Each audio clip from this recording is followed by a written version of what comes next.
मैं भी दिल्ली में पैदा हुई, ट्रांसजेंडर यानी किन्नर सम, मेरा जन्म किन्नर से हुआ और वाल्मीकि परिवार में मेरा जन्म हुआ। पिताजी की इतनी बड़ी आय नहीं थी, 4th क्लास के नौकर थे। तो जब हमारे समाज को सब बीच में ही इज्जत नहीं मिलती, उसमें से मैं किन्नर होने के बाद तो मुझे कितनी परेशानी होती होगी। मैंने अपने मेरे परेशानियों का वो देखा, घर देखा, तो मैंने अपने किन्नर समाज की तरफ जाना क्या वो कर लिया। तो किन्नर समाज में भी जातिवाद है,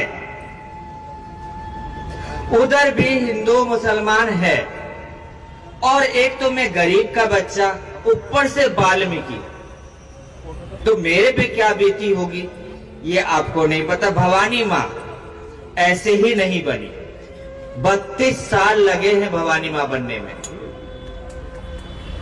13 साल की उम्र में मैंने घर छोड़ा, किन्नर समाज में गई।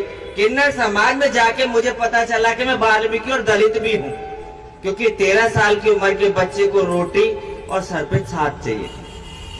और जब मैं किन्नर समाज में जाती हूं तो किन्नर समाज की गद्दी इस्लामी थी, तो वहां पे मुझे इस्लाम कबूल करना पड़ा। तो मैंने 2012 में हज की भी यात्रा करी है।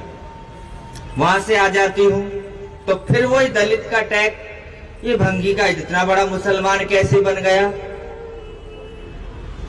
तो फिर वापस मैं हिंदू बनती हूं। यानी कि हिंदू मुसलमान बनना कागजों पे बहुत आसान है, लेकिन दलित कोई नहीं बन सकता।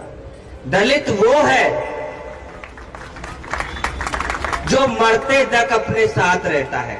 जात बदल सकती नहीं है, धर्म बदल सकता है, और बाबा साहब ने वो दिया है जो शायद आप उसको यूज नहीं कर रहे हैं। ललोटिया भाई, आप शायद मुझे पहचाने नहीं है, मैं चौधरी प्रेम सिंह जी मेरे राजनीतिक गुरु हैं। उस समय अध्यक्ष हुआ करते दिल्ली प्रदेश के। उस समय मैंने सबसे पहली किन्नर थी जिसमें कांग्रेस की सदस्यता ली थी।